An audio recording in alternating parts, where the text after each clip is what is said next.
AI grading AI. It sounds like something straight out of a sci-fi flick, doesn't Or it? like robots giving each other gold stars for good code. Well, kinda, yeah. That's what we're diving into today, this whole world of AI judges. Ah, so not just handing out grades, but actually evaluating the work of other AI serious stuff. Exactly. We've got this research paper about building AI systems that can tell if another AI is actually producing something amazing or just a bunch of digital gibberish. And we're talking objectively judging here, right? No human bias, just cold, hard data. That's where this judge bench comes in. Yeah, Judge Bench. It's a wild name, right? But it's basically a benchmark, a way to put these AI judges through some rigorous testing. Okay, so before we get all into the nitty gritty, let's take a step back. For folks who aren't knee deep in AI every day, why do we even need these AI judges? Right, good point. Well, picture this. The world of AI is massive and it's growing crazy fast. Yeah, and until recently, the way we've been evaluating all these new models is, well, pretty old school. Humans. Which, I mean, we're good at judging things, but can you imagine trying to review every single thing every AI produces these days? It'd be like trying to read and grade essays from every student on the planet times a million. It's just not scalable. Exactly. And that's where these AI judges come in. They could theoretically analyze way more, way faster than us mere mortals. Makes sense. Frees up human experts for, I don't know, more creative stuff, right? Yeah, or at least just the really complex AI stuff that still needs that human touch.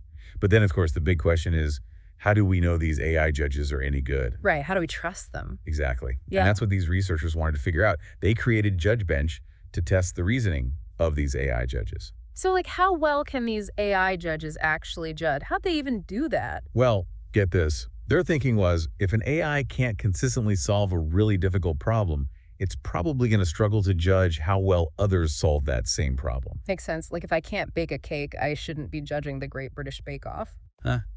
Perfect analogy. So they had to find a way to create these super tricky judgment calls for the AIs. That's where Judge Bench comes in. Okay, hit me with it. What's the secret sauce? So imagine these crazy hard data sets, right? We're talking advanced math problems, complex coding challenges, logic puzzles that make your head spin. Yeah, real brain busters. Okay, then what? Then they get a single, very powerful AI, and they have it generate multiple solutions to each problem in the data sets. Some right, some wrong. Ah, sneaky. So they're trying to see if the AI judges can tell the difference between solutions that might look really similar on the surface, but But one's actually right, and one's got a fatal flaw somewhere in its logic. clever. Did they at least give the judges some easy ones to start with? Not really. They actually went out of their way to get rid of any questions where an answer might be considered wrong, just because of formatting quirks or whatever. So they weren't going easy on them at all. Nope. AI obstacle course. No mercy. What kinds of AI judges did they round up for this? Oh, they had a whole lineup categorized in a few ways. First up, the prompted judges. Pretty straightforward. Give them a couple of answers and a prompt, see what they pick. And the prompts, were they like super basic? Or Some were simple, like, which is better? Yeah. But then they got fancy. Some prompts were more like role-playing scenarios to see if that changed how the AI judged. Oh, interesting. Okay, so prompted judges, check. Who else? Next category, fine-tuned judges. Now, these AIs were specifically trained on data sets of human preferences. Okay, so they're shown a bunch of examples of what humans consider good, so they can try to learn those preferences, like training a robot to appreciate good writing. Yeah, exactly. But they didn't stop there. They also wanted to see what happened when they got multiple AIs in on the action. Multiple AIs, like is there an AI judge panel now? Basically, these are what they called multi-agent judges. Imagine a bunch of AIs all debating which answer is best and then voting. AIs dot debating. Now that's something I want to see. It is pretty wild to think about. One example is Chattyval, which basically simulates a whole panel of experts weighing in on these answers. Okay, now that's just cool. All right, so we've got our obstacle course, we've got our AI contestants. What happened? Well, to no one's surprise, Judge Bench was tough. Like, really tough. Even for these AI brainiacs. Come on, give me the good gossip. What were some of the biggest surprises they found? Well, for one, size definitely matters. The bigger, more powerful AI models did way better than the smaller ones. No surprise there, I guess. The bigger they are, the harder they think, huh? Okay, what else? This is where it gets interesting. Remember those fine-tuned judges?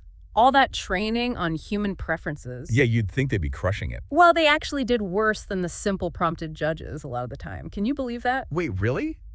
That's wild. I mean, training on all that human data, you'd think they'd have an edge. You would, but it actually might point to the fact that human judgment, while great for some things, can be kinda messy, inconsistent, subjective, you name it, especially with these really complicated reasoning tasks. So our human biases might actually be holding AI back. Ah, okay, that's fascinating. Right, and this is why we need AI judges that can go beyond surface level stuff, you know? Yeah. They've got to grasp the logic, the reasoning behind these complex problems. Speaking of which, weren't there those special reward models the researchers tested? Didn't those show some promise? Oh yeah, the reward models, good memory. Yeah. These AIs weren't just picking the best answer, they were trained to score it based on, specific criteria. So instead of just saying which cake is better, they're explaining why it's better, breaking it down like a pro baker would. Exactly. And they did pretty darn well, suggesting that maybe, just maybe, this whole idea of training a more specialized AI to evaluate a stronger AI, well, I might just be crazy enough to work. Now, that is an intriguing thought, isn't it? Makes you wonder what other tricks we could teach these AI judges to make them even better. Right. It's like we're just scratching the surface of what's possible. It's like we're trying to create the ultimate AI taste tester, but for like problem solving instead of fancy desserts. Right. And this research is about way more than just, grading AI's homework. This could totally change how we develop AI in general. Okay, now you've really got my attention. Give me the big picture.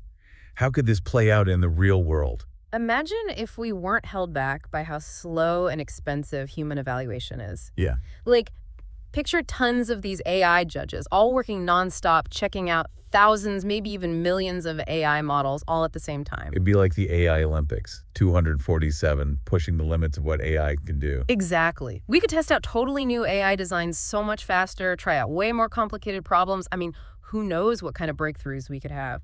Curing diseases, making energy grids super efficient. Okay, yeah, that sounds amazing. But also kind of intimidating, right? I mean, didn't this research also show that the AI judges we have now, they aren't exactly perfect? Yeah, it's definitely not all sunshine and roses. We've got a long way to go. One of the biggest things this Judge Bench study showed is that AI really struggles with reasoning, especially with those super tricky, nuanced problems. So it's not enough for them to just be good at like spotting patterns or picking up on hints. Nope.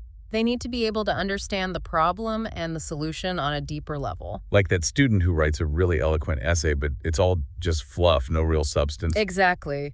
And that's a big deal because if we're going to let AI judges make important decisions someday, we need to know they're not just, parrots repeating what they've heard without really getting it. So how do we get them there? Yeah. How do we teach them to actually think critically? $1 million question, right? The Judge Bench research actually gives us a couple of hints. Remember those thinking models from OpenAI? The ones that actually take a minute to process before giving an answer? Yeah, like they're actually pondering the problem. Right. Well, they consistently did better than the models that just spit out an answer right away. Interesting. So maybe it's not just about making AIs bigger and faster, but also about making them slow down and think things through. It could be. Maybe we need to completely rethink how we train AI. Instead of just giving them tons of data, we need to find ways to teach them logic, reasoning, maybe even common sense. Which, let's be honest, even humans struggle with sometimes. Totally. But it's essential. We need to teach these AI judges to think more like, scientists or detectives. Ooh, I like that. Examining the evidence, looking for inconsistencies, not just jumping to conclusions based on what seems obvious at first glance. Yes. And maybe even more important, we need to teach them to be a little skeptical. Don't just accept everything you see as true, Question your assumptions, consider other perspectives, be open to being wrong sometimes. It's funny, those are all things we think of as being very human. It's like by trying to build these super smart AIs, we're also learning more about how we think. And it makes you wonder if we're using our own brains as this blueprint for AI judges, are we accidentally, passing on our flaws too? Like, are we setting them up to make the same kind of mistakes we make? It's a really interesting thought, isn't it? And I think it speaks to this bigger issue. As AI gets more sophisticated, we're bound to see more of these reflections of ourselves in it, our thought processes, our strengths, but also our weaknesses. Yeah, and that brings up a big question, doesn't it? Yeah. As AI gets better at judging, at making decisions, where does that leave us? The human judges, I mean. Right, like, are we always gonna be the ones calling the shots, setting the standards for what's right and wrong when it comes to AI? Or is there a point where we need to, trust the judgment of these AI creations we're making, even if it goes against what we think? And this isn't just about AI judges, is it? This applies to any field where AI is making huge leaps. Absolutely. We're talking about the very definition of intelligence, objectivity. How do we even navigate a world that's increasingly run by algorithms? It gets kind of philosophical, doesn't it? Trying to define thinking while we're building machines that might be able to think differently than us one day. It really does. And that's why this kind of research, like this judge bench study, is so important. It's not just about building a better AI, it's about understanding the limits of where we are now and making sure we're developing this technology responsibly.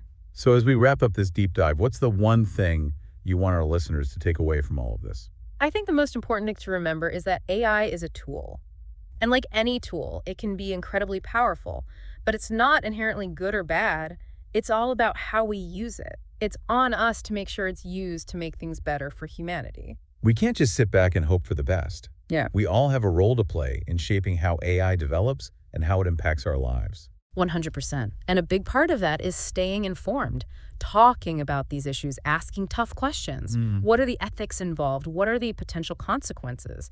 This is a conversation we all need to be a part of. Couldn't agree more. So to all our listeners out there, keep digging, keep asking questions, and definitely keep that curiosity alive. Until next time.